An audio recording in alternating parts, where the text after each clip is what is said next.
فرزند زہرا یہ حالات برے ہیں۔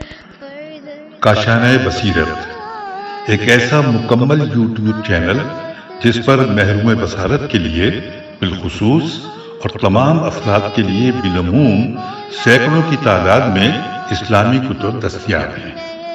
لہذا گزارش ہے کہ آپ اپنی ذمہ داری نبھاتے ہوئے کاشانۂ بصیرت کو سبسکرائب کرنے کے ساتھ ساتھ بیل آئیکن کو پریس کیجیے تاکہ آپ علم کے حصول کے ساتھ ساتھ مذہب اہل بیت کی اشاعت میں بھی اہم کردار ادا کرتے رہیں۔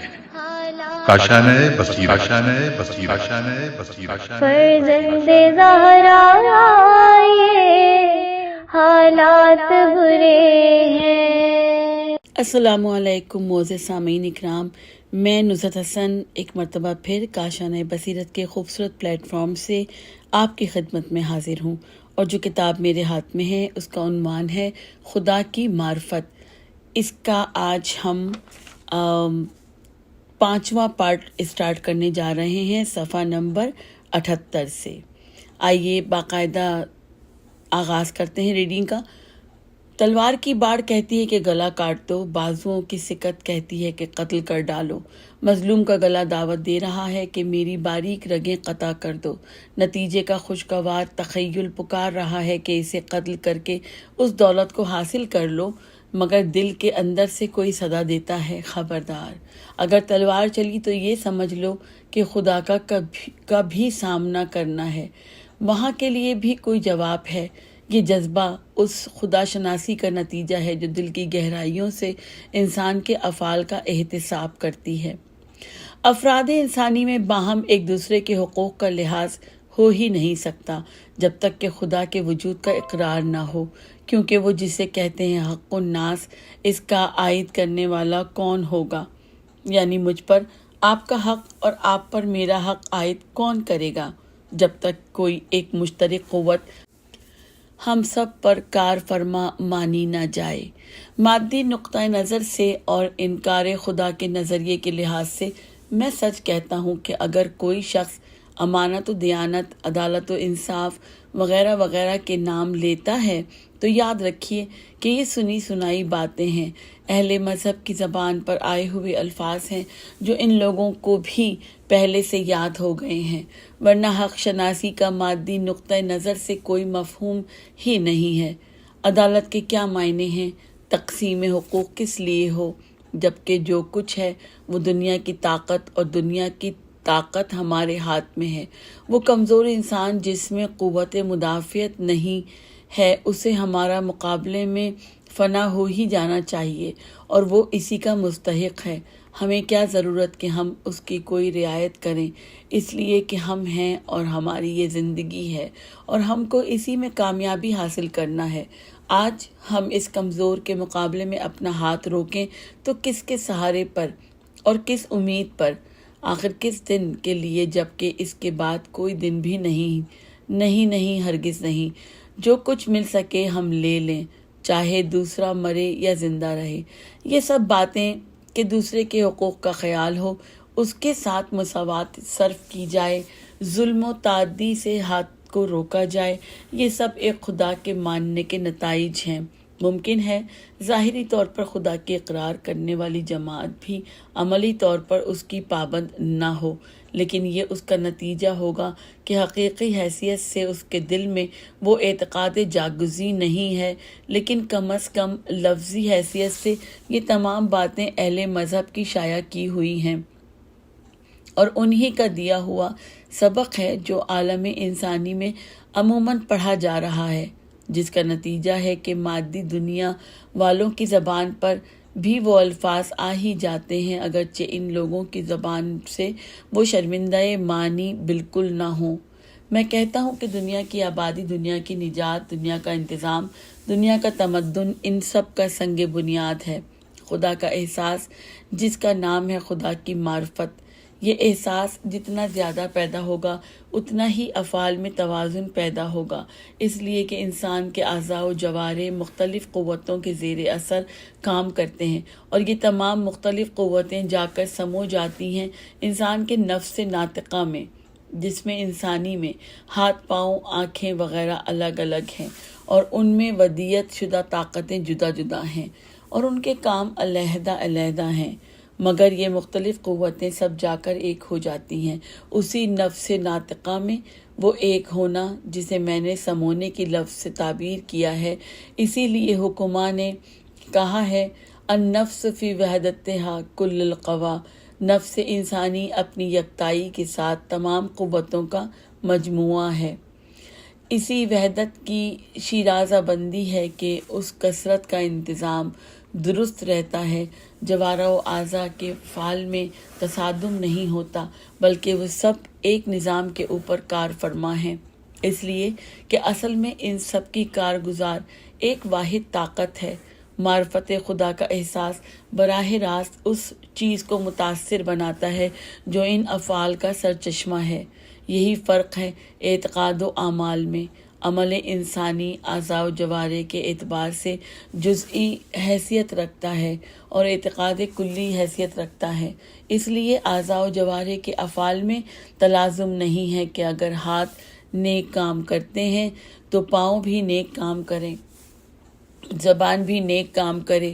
ممکن ہے کہ پاؤں کسی راستے پر صحیح جا رہا ہو اور اس وقت نگاہ غلط راستے پر ہو، اسی طرح تمام اعضاء و جوارح بوقت واحد ان کے افعال میں حسن و قباح کی حیثیت سے اختلاف ہو سکتا ہے، مگر یہ اختلاف ان میں کب تک ہے؟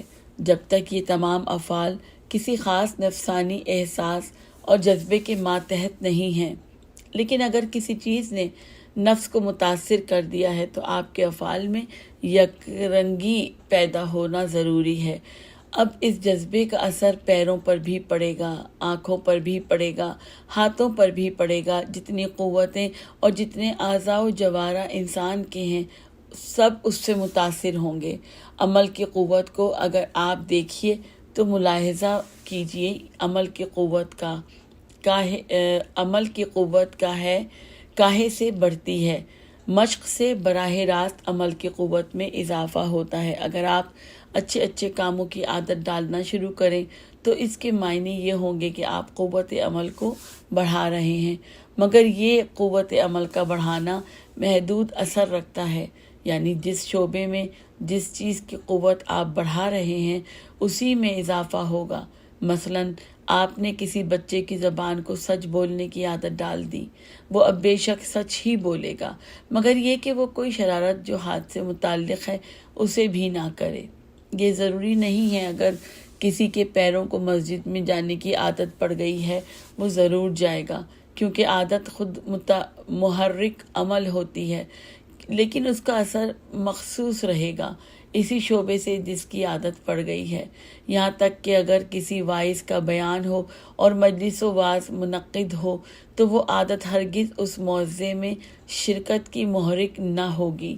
یہ کیا بات ہے؟ وہی کہ جو اصلاح کر رہے ہیں وہ براہ راست عمل سے متعلق ہے، اس لیے جس شعبے میں عمل کا موقع ملا ہے وہیں اس کا اثر ظاہر ہوگا۔ لیکن اگر آپ کی اصلاح کا تعلق اس کے نفس کے ساتھ ہے، یعنی آپ نے اس کے دل میں کوئی جذبہ پیدا کر دیا ہے جو اس قسم کی تمام باتوں کا محرک ہوا کرتا ہے، تو اب آپ کو ایک ایک کر کے ان تمام باتوں کی عادت ڈالنے کی ضرورت نہیں ہے۔ بس وہی ایک جذبہ جسے آپ نے کسی ذریعے سے اس کے دماغ میں راسخ کر دیا ہے وہی ان تمام افعال کا محرک ہوگا جو اس جذبے کے ماتحت ہیں، خواہ وہ افعال ہاتھ سے متعلق ہوں یا پاؤں سے یا کسی اور چیز سے۔ عمل کا اثر محدود ہوتا ہے، مگر اعتقاد، تصور اور تخیل جو نفس کو براہ راست متاثر کرتے ہیں ان کا اثر غیر محدود ہوتا ہے۔ یہ اعتقاد کے ضروری ہونے کا خاص فلسفہ ہے۔ اعتقاد جا کر نفس انسانی کو پابند بناتا ہے، اور جب نفس پابند ہو گیا تو اب ایک ایک بات میں زحمت و مشقت کی ضرورت نہیں، بلکہ اعتقاد نفسی خود افعال کا محرک ہوگا۔ اس وقت سوچنے کی ضرورت نہ ہوگی کہ پیروں کا کام ہی ہے، ہاتھوں کا کام ہے یا آنکھوں کا کام ہے، بلکہ اب کام تو نفس کا ہے، اور نفس اپنے ذاتی احساس سے ان تمام افعال کا محرک ہے۔ یہ احساس جتنا قوی ہوگا اتنا ہی افعال میں اس کا اثر نمایاں ہوگا۔ ایک درجہ ہے اس کا عدالت، جس کا نتیجہ یہ ہے کہ انسان جان بوجھ کر گناہوں کا ارتکاب نہ کرے، اور اسی کا قوی درجہ ہے عصمت، جس کے معنی یہ ہے کہ اعتقاد اور احساس فرائض نفس میں اتنا راسخ ہو گیا ہے کہ کسی وقت نظر انداز ہو ہی نہیں سکتا۔ اس کا نتیجہ یہ ہے کہ بھولے چوکے بھی گناہ نہ ہو۔ جس طرح کا آپ کوئی کتاب یاد کیجئے، اگر آپ میں حفظ کی طاقت کم ہے تو غلطیاں بہت ہوں گی، اور جتنا اس طاقت میں اضافہ ہوگا اتنا غلطیوں کا وقوع کم ہوگا۔ ممکن ہے ایک درجہ ایسا آئے کہ اب کھلی ہوئی فاش غلطی کوئی نہ ہوتی ہو، لیکن چھوٹی چھوٹی مخفی غلطیاں ہو جاتی ہوں۔ یہ بھی ہو سکتا ہے کہ ابھی پورے طور پر توجہ قائم کرنے کی ضرورت پڑتی ہے اور توجہ ہٹنے کی صورت میں غلطی ہو جاتی ہے، لیکن اگر یہ حفظ بالکل ملکہ کی صورت سے ذہن میں راسخ ہو گیا تو پھر کسی طرح کی غلطی نہ ہو سکے گی، یہاں تک کہ اب بھول چوک کی غلطی کا بھی سدِ باب ہو جائے گا۔ بس اسی طرح گناہوں سے حفاظت کو سمجھ لیجئے۔ احساس فرائض کا ایک درجہ وہ ہے کہ انسان بڑے بڑے جرائم کا بالکل ارتکاب نہیں کرتا، مگر معمولی قسم کے گناہ اس سے ہو جاتے ہیں، پھر بھی ان پر اصرار سے کام نہیں لیتا۔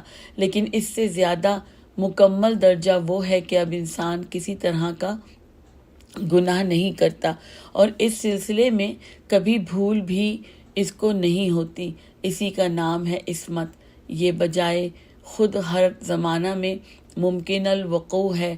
یہ اور بات ہے کہ ثبوت اس کا سوائے مخصوص افراد کے دوسروں کے لیے نہ ہو۔ یہ درجے کاہے کے ہیں؟ یہ حقیقتاً معرفت خدا کے درجے ہیں۔ جتنی یہ معرفت قوی ہوگی اتنا ہی احساس فرائض زیادہ ہوگا، اور اسی قدر افعال میں انضباط و انتظام پیدا ہوگا۔ اس لیے حسن عمل اگر ضروری چیز ہے تو اس کے لیے معرفت خدا اور اعتقاد پہلے ضروری ہے، اور دنیاوی اور اخروی فلاح و نجات کا اس پر انحصار یقینی ہے۔ خدا کا وجود، اب یہ ہیڈنگ ہے، آئیے پڑھتے ہیں۔ اب تک میں نے خدا کو ایک مفروضہ شے قرار دیتے ہوئے اس کی معرفت کی دشواریوں اور ان کے حل، اس کے بعد اس کی ضرورت اور نظام عالم میں اس کی اہمیت کی طرف اشارہ کیا۔ اب منزل ہی اس کی کہ خدا کے وجود کے متعلق روشنی ڈال دی جائے کہ اس کی ہستی کو مانا کیوں جائے، چونکہ دنیا میں جہاں ہر مسئلہ میں اختلاف ہوا، وہاں خدا کے وجود کا مسئلہ بھی محل اتفاق نہیں رہا۔ اس میں آراء و خیالات کے تصادم نے ایک عظیم تفرقے کی صورت پیدا کر دی ہے۔ ایک جماعت دنیا میں ایسی موجود ہے جو سرے سے خدا کے وجود ہی کی منکر ہے، اور کہتی ہے کہ اس عالم کے لیے کسی خالص خالق کی ضرورت نہیں ہے۔ اس کے مقابلے میں اہل مذاہب ہیں۔ قطع نظر کیجئے اس تفرقے سے جو خود ان میں خدا کے اوصاف کے متعلق پایا جاتا ہے، لیکن یہ سب اس کے وجود کے قائل ہیں۔ میں نے اس سلسلہ بیانات کے شروع میں خدا کے اقرار و انکار کی تفریق کو اس طرح بیان کیا تھا کہ عالم کے لیے ایک مبدع اول کے تو سب قائل ہیں، لیکن بحث اس میں ہے کہ وہ کوئی ذی شعور اور صاحب ارادہ ہستی ہے یا نہیں۔ مادیین بھی اس عالم کے لیے ایک مبدع مانتے ہیں، وہ ذرات مادہ صحیح، مگر وہ اس کو ذی شعور و ارادہ نہیں مانتے۔ اس کے مقابلے میں وہ لوگ جو خدا کے وجود کے قائل ہیں اس کو صاحب شعور و ارادہ قرار دیتے ہیں۔ اب ان دونوں جماعتوں کے نقطۂ نظر میں ایک دوسری صورت سے فرق سنیے۔ وہ لوگ جو مادیین و طبعیین ہیں اور خدا کے وجود کے منکر ہیں، وہ اس عالم کے لیے کسی موجد کے قائل نہیں ہیں، بلکہ اس کے مادی اجزاء ہی کو اس کے وجود کے لیے کافی سمجھتے ہیں، کیونکہ عام طور سے جو چیز عدم کے بعد وجود میں آتی ہے اور مرکب ہے، اس میں 4 چیزیں باعث وجود ہوتی ہیں۔ ایک وہ اجزاء جن سے مل کر یہ چیز بنتی ہے، دوسرے وہ حیت جو ان اجزاء کے ملنے سے پیدا ہوتی ہے، تیسرے وہ مقصد جو اس کے عالم وجود میں آنے پر مترتب ہوتا ہے، چوتھے وہ بنانے والا جو ان اجزاء کو ترکیب دے کر اس صورت میں لاتا ہے، مثلاً ایک دوا ساز جس نے ایک معجون تیار کیا جس کا اثر ہے دل و دماغ کو تقویت پہنچانا۔ اس میں وہ منفرد ادویہ جن سے وہ یہ معجون بنا ہے پہلی چیزیں ہیں، اور وہ صورت جو ان اجزاء کے ملنے سے حاصل ہوتی ہے دوسری چیز ہے، اور تقویت دل و دماغ تیسری چیز، اور وہ دوا ساز جو اس معجون کو بناتا ہے چوتھی چیز ہے۔ یہ صورت ہر مرکب میں پائی جاتی ہے۔ ان میں سے پہلی چیز وہ ہے جسے اصطلاح میں علت مادیہ کہا جاتا ہے، اور آخری چیز وہ ہے جسے علت فعلیہ کے نام سے یاد کیا جاتا ہے۔ مادیین اس عالم کائنات کے لیے صرف علت مادیہ کے قائل ہیں اور اسے کافی سمجھتے ہیں۔ ان اجزاء کو موجد کہنا درست نہیں ہے، کیونکہ موجد تو اس شے سے علیحدہ ایک جداگانہ ہستی رکھتا ہے جو ان اجزاء کو ترکیب دے کر اس شے کو عالم وجود میں لائے، اسی کو علت فعلیہ کہتے ہیں۔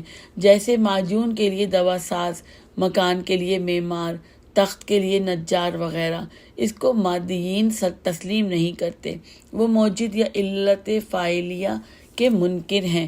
خدا کو ماننے کے یہ معنی ہیں کہ اس تمام دنیا کے لیے ایک موجد ہے جو اس دنیا سے علیحدہ ہے، اسی کو خالق کہتے ہیں۔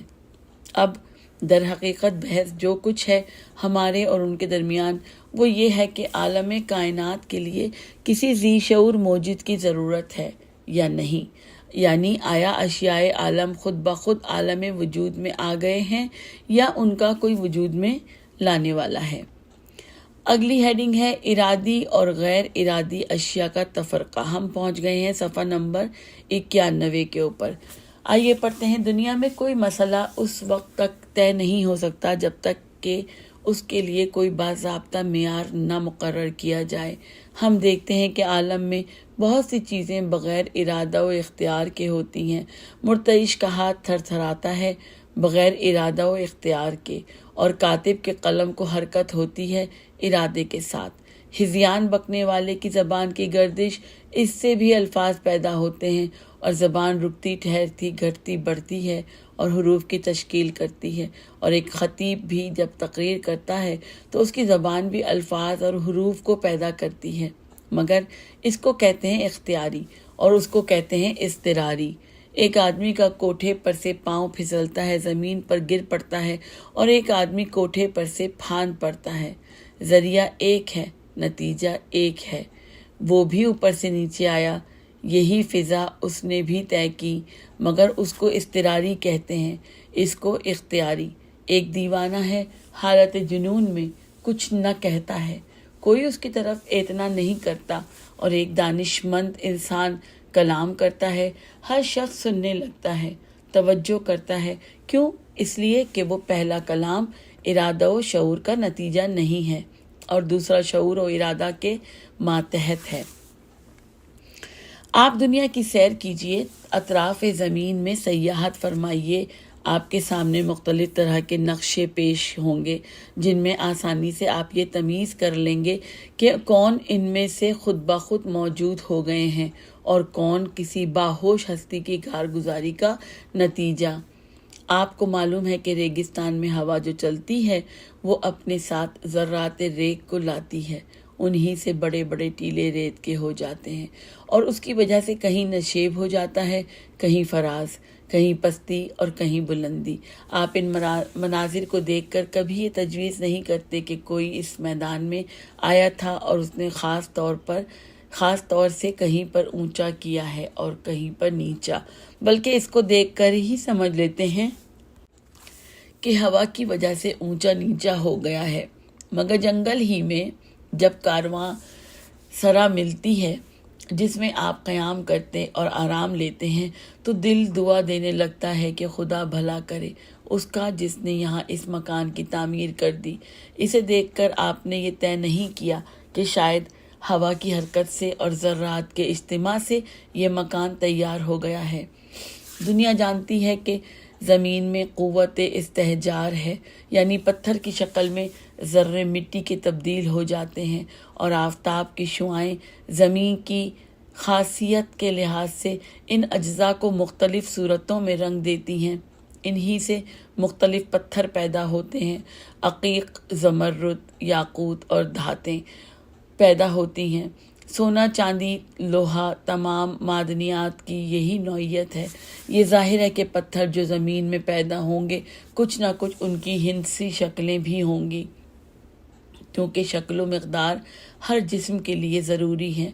کوئی مثلث ہوگا اور کوئی مربع، کوئی مددر ہوگا اور کوئی مکعب، مگر ان کو دیکھ کر آپ یہ فیصلہ نہیں کرتے کہ کسی نے ان پتھروں کو اس طرح سے تراش کر ان پہاڑوں میں دفن کر دیا ہے۔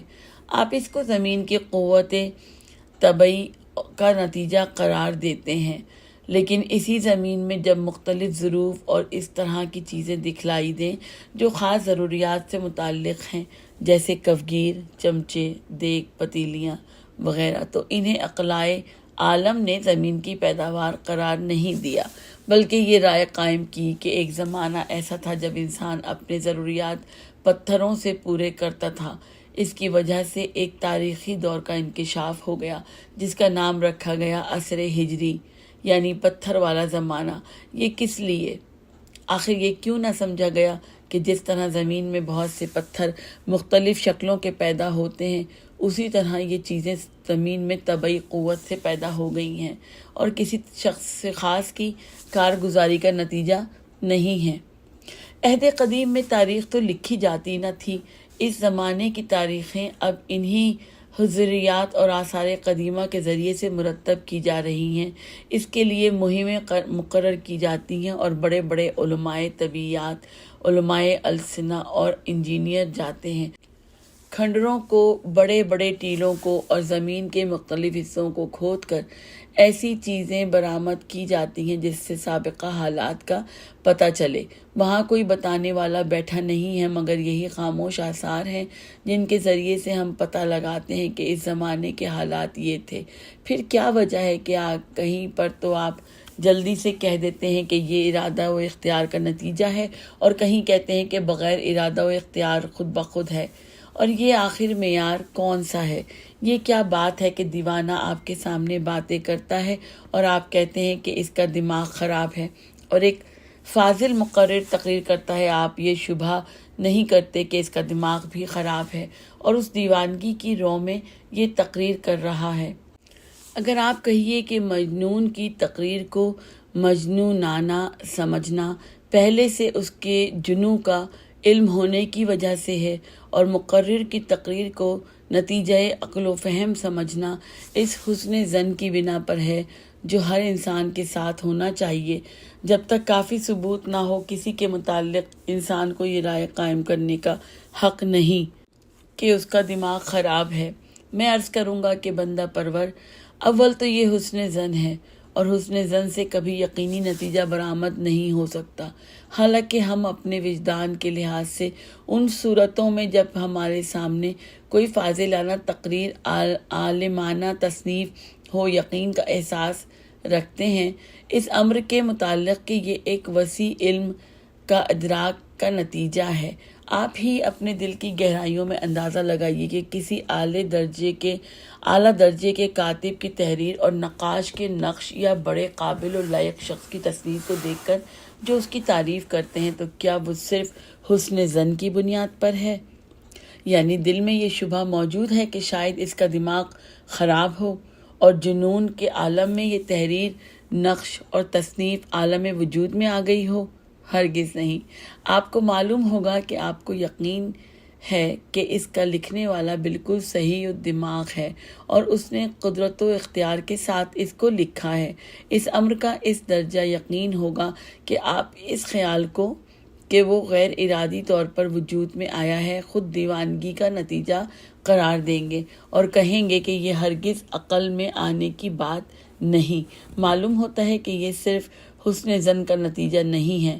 دوسرے، یہ آپ کا بتایا ہوا معیار شکستہ ہو جاتا ہے، اس طرح کہ وہی شخص جس کی تقریر و تحریر کی آپ تعریف کر رہے ہیں خدا نخواستہ دیوانہ ہو جائے، اس کا دماغ خراب ہو جائے، بہکی باتیں کرنے لگے، تو آپ فوراً حکم لگا دیں گے کہ اس کا دماغ خراب ہو گیا۔ اب آپ حسن زن سے کام نہیں لیتے، اور وہی مجنون جس کے متعلق سابق سے معلوم ہے کہ اس کا دماغ خراب ہے، اگر اچھا ہو جائے، ٹھیک طور پر باتیں کرنے لگے، تو آپ خود سمجھ لیں گے کہ وہ صحیح ہو گیا، اس کا عارضہ دور ہو گیا۔ یہ آپ کیوں کر اندازہ کرتے ہیں؟ معلوم ہوتا ہے اس کا سبب کچھ اور ہے، اور کوئی ایسا معیار موجود ہے جس کی بنا پر خود افعال بتاتے ہیں کہ ان کا کرنے والا صاحب شعور و اختیار ہے یا نہیں۔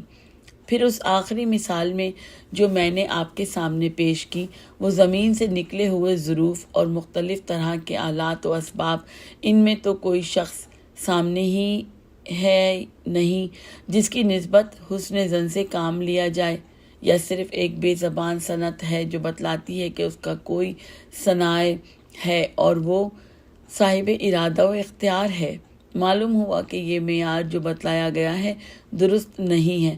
پھر کیا معیار ہے؟ اچھا مجھ سے سنیے، اور اگر اس کے علاوہ کوئی بات ٹھیک نہ اترے تو تسلیم کیجئے کہ یہی معیار درست ہے۔ وہ یہ ہے کہ جب کوئی بات اغراض و مقاصد کے موافق و منظم و مرتب صورت سے ہوگی اور ایک خاص نظام اور توازن رکھتی ہوگی، تو وہ شعور و اختیار کا نتیجہ قرار پائے گی، اور جب مقصد و غرض کے لحاظ سے اس میں کوئی نظم و ترتیب نہ ثابت ہو تو وہ شعور و اختیار کی طرف منسوب نہ ہوگی۔ اسی معیار سے آپ ایک مجنون کے جنون و صحت کی حالت کا موازنہ کرتے ہیں۔ جب تک اس کے الفاظ نامربوط، اس کا کلام بے تسلسل، اور آپ سمجھتے ہیں کہ وہ جنون کا نتیجہ ہے، اور جس وقت اس کے افعال و اعمال میں انتظام و ارتباط پیدا ہو اور وہ اغراض و مقاصد کے ماتحت ہو گئے، اسی وقت سے آپ اسے صاحب عقل سمجھنے لگے۔ جتنی ہی یہ بات زیادہ ہوتی ہے اتنی عقل و شعور پر زیادہ روشنی ڈالتی ہے۔ یہی وہ معیار ہے جو صرف شعور و عدم شعور ہی کو نہیں بلکہ شعور و اختیار کے مختلف مراتب کا بھی پتہ دیتا ہے اور اس کی مقدار کا تعین کرتا ہے۔ اگر کوئی دیوانہ علاج کے بعد اس درجے پر آ گیا کہ 5 باتیں ٹھیک کہتا ہے اور 4 باتیں بہک کر غلط کہہ دیتا ہے، تو آپ سمجھتے ہیں کہ ابھی اس کا مرض پورے طور پر زائل نہیں ہوا، یہ صحت کے قریب آ گیا ہے۔ اور اگر سب باتیں بالکل ٹھیک کرنے لگا تو آپ سمجھتے ہیں کہ اب بالکل اس کی عقل صحیح ہو گئی ہے۔ اسی معیار کی بنا پر آپ ریگ کے تودوں کو ارادہ و اختیار کا نتیجہ نہیں قرار دیتے، کیونکہ وہ کسی خاص مقصد و غرض کے ماتحت نظر نہیں آتے، لیکن جنگل میں تعمیر شدہ مکان یا سرائے کو آپ کسی شخص کی کارگزاری کا نتیجہ سمجھتے ہیں۔ اسی بنا پر زمین کے پیدا ہونے والے معدنیات کو باوجود شکل و مقدار رکھنے کے آپ کسی خاص شخص کی طرف منسوب نہیں کرتے، کیونکہ وہ شکلیں کسی خاص تناسب سے نہیں پائی جاتی، لیکن زمین سے نکلے ہوئے برتنوں کو انسانی کارگزاری سے وابستہ سمجھتے ہیں، اس لیے کہ وہ انسانی ضروریات و اغراض سے متعلق ہیں۔ تو معلوم ہوا کہ ضروریات کے لحاظ سے تناسب، نظم اور ارتباط یہی وہ چیز ہے جو موجد کا پتہ دیتی ہے اور اس کے شعور و اختیار کی دلیل ہوتی ہے۔ حالانکہ آپ نے ان مثالوں میں موجد کو دیکھا نہیں تھا، بس یہی تھا کہ نقش کو دیکھ کر نقاش کا پتہ لگا لیا، صانع کو دیکھ کر مصنوع کی طرف ذہن کا انتقال ہوا۔ موجد کی تلاش، یہ ہے ہماری اگلی ہیڈنگ۔ دنیا کے مختلف صنائع جو آپ کے سامنے آتے ہیں، ان میں قبل اس کے کہ آپ کو موجد کا پتہ چلے کہ کون ہے، اجمالاً یہ ذہن میں آ جاتا ہے کہ کوئی موجد ہے۔ یہی پیش خیمہ ہوتا ہے اس سوال کا کہ اس کا موجد کون ہے۔ یہاں پر ہم اس گفتگو کو اختتام دیتے ہیں اور اس کے اگلے پارٹ میں انشاءاللہ 6 پارٹ کو ہم شروع کریں گے صفحہ نمبر 96 سے۔ تو یہ ہو گیا صفحہ نمبر 95 تلک۔ آپ سے پھر گفتگو رہے گی اگلے حصے میں۔ نصرت حسن کو اجازت دیں، دعاؤں میں یاد رکھیں۔ والسلام علیکم ورحمۃ اللہ وبرکاتہ۔